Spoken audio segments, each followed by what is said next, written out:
Hello, beautiful specimens, and welcome back to my channel, or to my channel.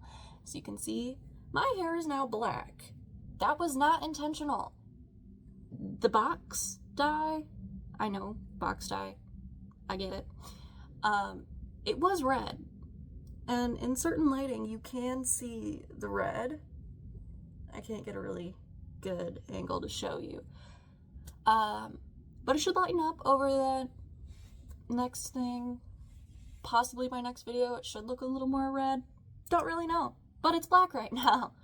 And we also have a special boy here. Come here, Billy. Come here. Come here. Oh, come here. Come here. I can't pick you up with this. Oh, maybe I can. Ah! He's not even that fast. He's knocking the chair over.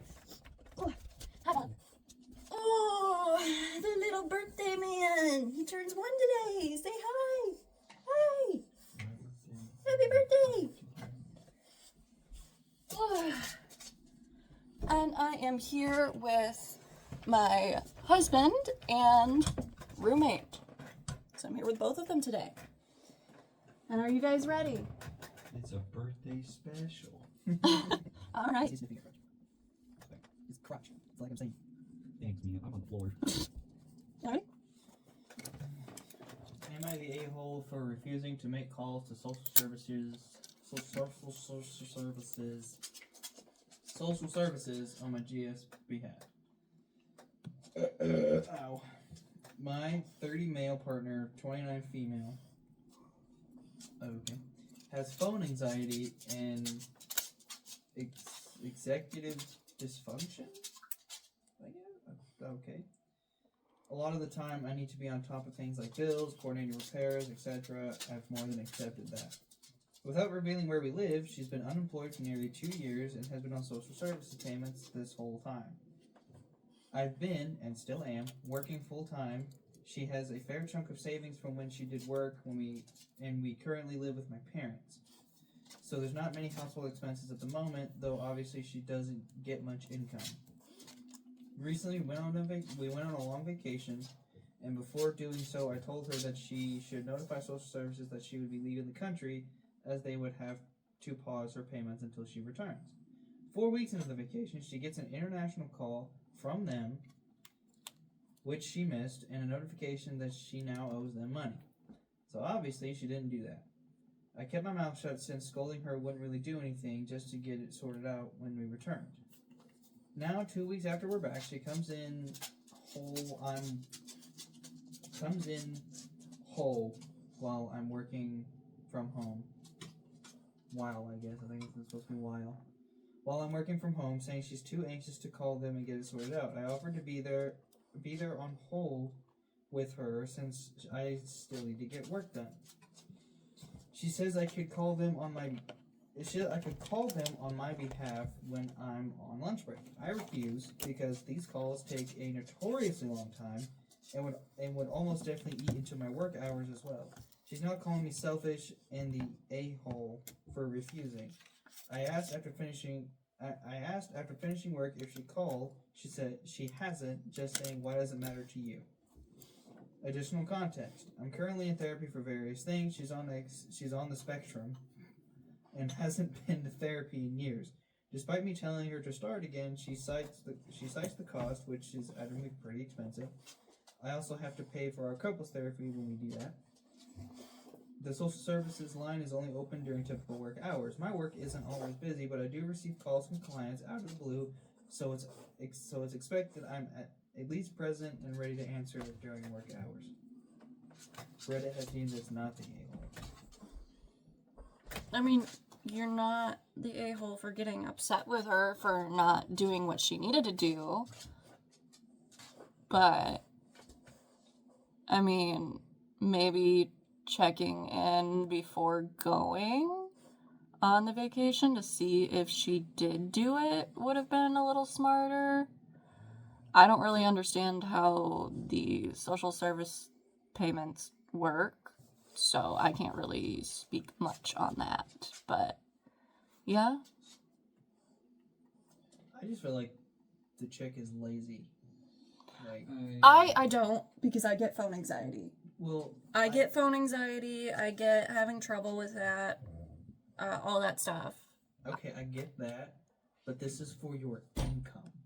This is something you're gonna have to suck it up and call them, because this is like income for both of you. He makes his own income, though. He's obviously working full time, and I understand that, but this is still, since y'all are together, I don't know if it's separate finances or whatnot. Well, they're not married, so. But still, it's like it's income for her. She hasn't had a job in 2 years, which she should really get on top of that. Like, Hey, getting a job nowadays is hard. Which I understand that. I do. But do some babysitting. Do some lawn mowing. Do some do some side work on the side. Like, come on.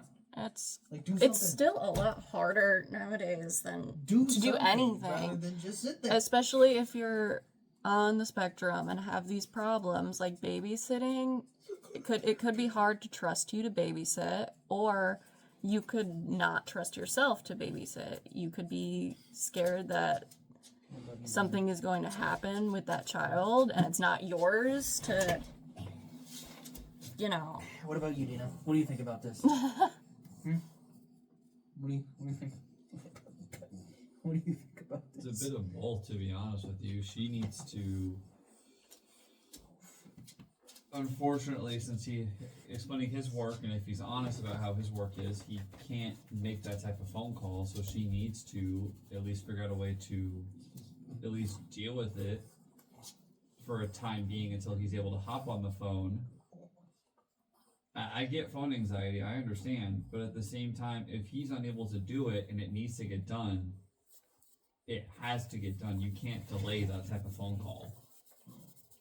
I mean, it should have been done before they even left, to be completely fair. That's why I said it's both of them. And to be honest, on top of that, I get phone anxiety, but me and McLeod have talked to like 4-star generals over the phone. I've literally called the doctor for you before. Generals are different. They're awesome. Yeah, generals. Like I get it to certain aspects, but see, I got kidnapped by a general.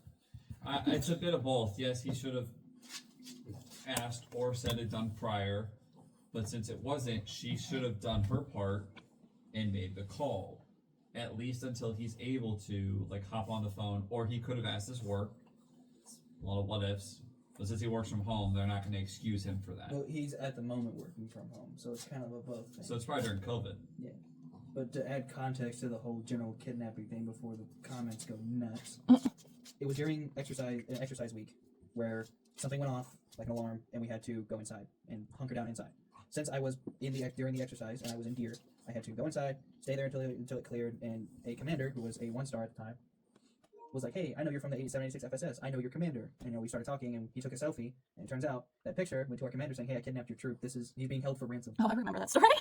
And the ransom was just, I guess he bought him lunch or something. I don't know, but it was. That's fair. He was pretty chill. He actually gave me like those the military black coffee thing. I can't remember what it's called. The instant coffees? It was one of those like instant can coffees, and he gave me a couple of granola bars because it was all through lunch where me and Mr. Mitchell, the guy I was with at the time, had to sit there, and we just got lunch we just bought pizza at the shop, and we're just gonna eat in the van. Screw it. That was pretty fun day. All right. Am I the a-hole for telling my mom to stop playing the victim and ruining Thanksgiving? Oh. Alright, we're getting close to Thanksgiving, so. Alright. My mom and I have always had a strained relationship. I can relate. Growing up, I learned early that everything had to be about her needs, her feelings, etc. I was expected to manage my emotions around her, tiptoeing through every interaction to keep the peace. If something didn't go her way, she'd somehow twist the situation until she was the one hurt. Excuse me, ow. The one who'd done everything right and was never appreciated. I hated the way it made me feel, but I told myself that one day I'd have a chance to set boundaries to live my life without walking on eggshells. But as an adult, nothing's really changed. I still find myself aimlessly checking my tone, weighing every word before I speak, just to keep her from making herself the victim. This year, I decided to host Thanksgiving for the family. Word. And promised myself it'd be a peaceful day. My mom could come, but I'd just focus on keeping things calm, no drama. Things were fine at first. My dad was cracking jokes. Everyone was catching up. I started to think maybe this time it would be different. Then as we sat down to eat, my mom started in. First it was the small jabs and comments about how I never call, how I'm always too busy for her.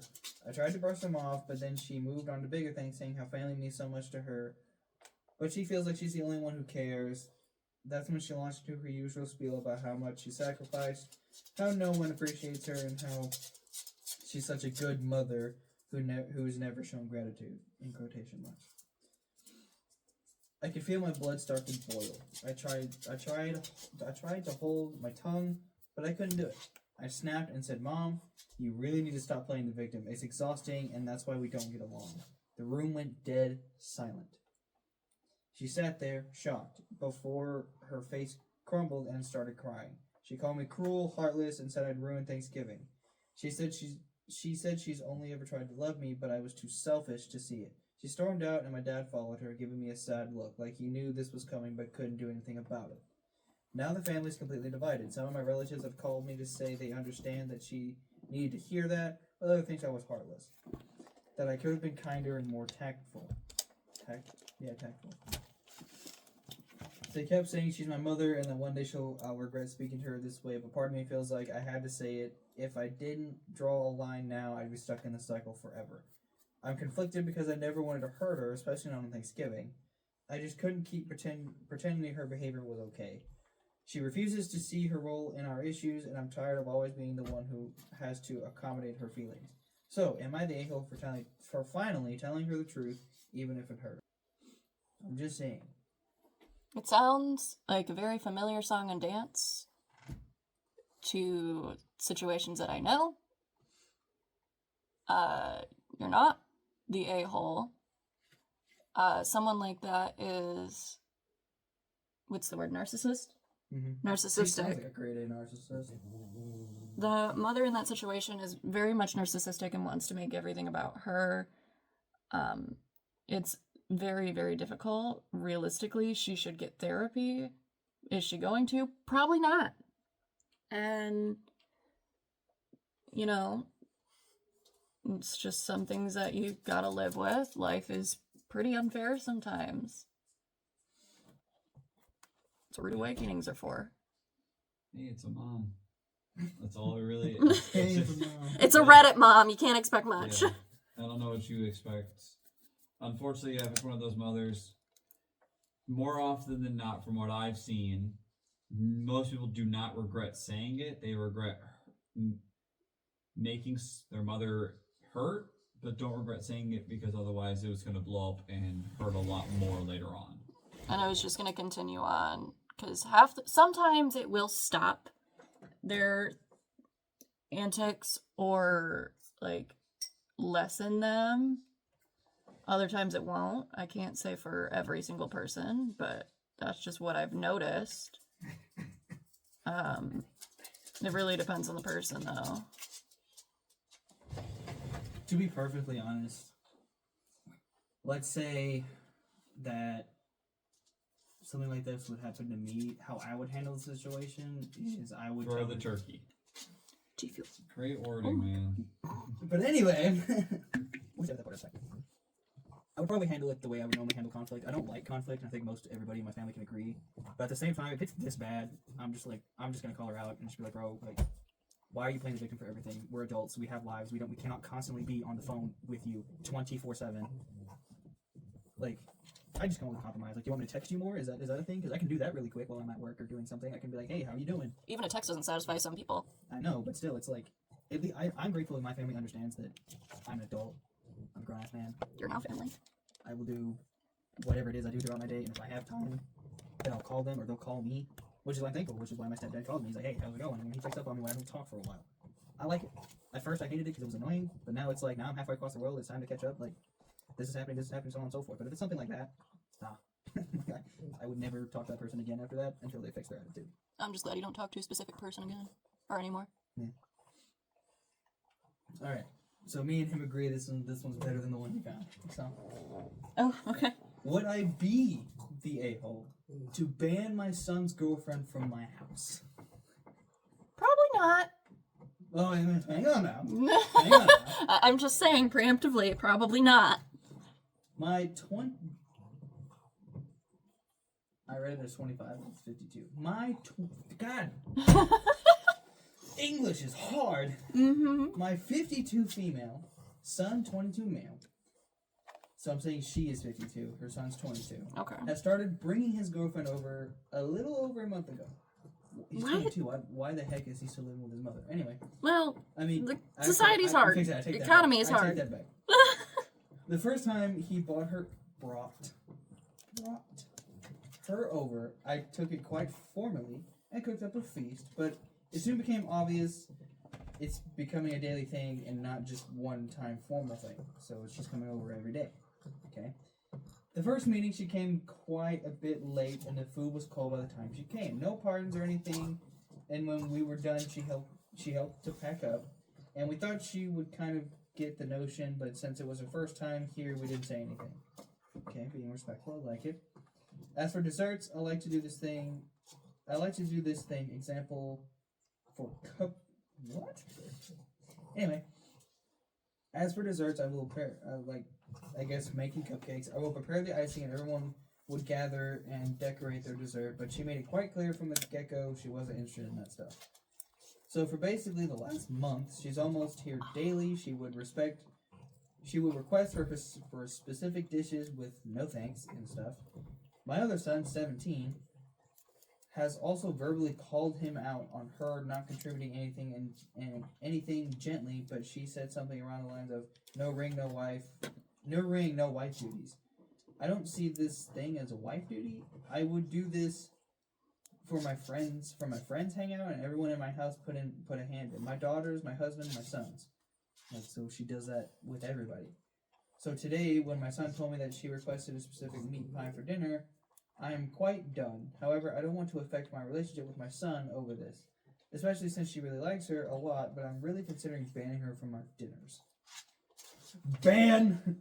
You don't request stuff in my house. You eat what I make, mother. No, that irritates me. But just from the dinners, ban. You're gonna... You're never saying thank you. If someone makes you food, you always say thank you. Did your parents ever teach you manners? Even if it's something you don't want. Okay, I feel like I might be able to relate to this a little bit just because of how limited my diet is. But I feel awful every time I can't eat something that someone else prepared. I will do what I can to work around it, whether it's eating the side dishes or something. And I still feel awful for it. With the fact of her just not saying anything is a little far. Okay. It's my house. Alright? It is my house. I will cook whatever I want to cook. And I will only ask the family members. If I had a son, if I have kids at this point, I would be like, what do you want for dinner? What do you want for dinner? I ain't asking the girlfriends. If it was wife, that's a different story. I ain't asking little girlfriends or little boyfriends. Nah, they are going to suck it up and eat what I make. Now, if it was in your situation, say the girlfriend of my son has a very strict diet and stuff like that, I'd be like, okay, so what can you eat? And then we would, like my dad did with you. Yeah, that's exactly what your dad did. And then at that point, I will make what she can eat. But if they're like that, nah, you out of my house until you change your attitude. This is my house. If it strains the relationship with my son, he's going to learn not to think with the second head of the male. Alright, he's going to learn not to think with that. He's going to learn to think with his brain. That is how my dad did it. And granted, he didn't have to do that very often, because, we wouldn't really stay for dinner. But when we did stay for dinner, he would make what they were making, we'd eat it, she'd say thank you, and we'd continue on with our night. I made sure that I was like, you need to, if they're cooking us dinner and we're going to eat it, please say thank you. It's just, and then the girlfriend that I had at the time would be like, why wouldn't I say thank you? Southern hospitality, people. It's not even just Southern. It's I just know. common manners that are not so common anymore. Anyway. Okay. So I found 2 more that might be interesting. I think we have time for about one more. One more? Yeah. Okay, so 1 or 2. Pick a number. Have him choose. Just go with 1. Okay. Ow. Am I the a-hole? There's no form between it, but alright. Am I the a-hole for calling out my boyfriend that he was acting racist and unreasonable? Well. That's why I chose 1. Okay. We live in Europe, and as the political climate is getting more unstable, I see things slowly changing in the attitude of people. I am an expat / okay, so she's not white, with a local partner, white European. So she's obviously of ethnicity, and her partner is white. He occasionally DJs at a well-known club in our city. All right, and get them beats on. Yesterday, he got 2 separate requests for guest list via Instagram at the same time. Okay, they were from 2 profiles that were private accounts, but from the name and the profiles, they were obviously Turkish descent, first and last names, and physical attributions. Jesus Christ.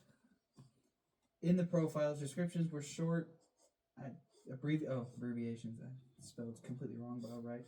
Short abbreviations of some random letter and year number, which I later pointed out were the university, their majors, and year of graduation.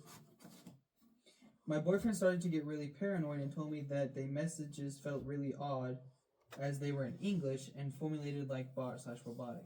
He friended them and let them both know that they weren't any more places on the guest list in a friendly manner, and one responded that it was okay, they looked forward to the night anyhow.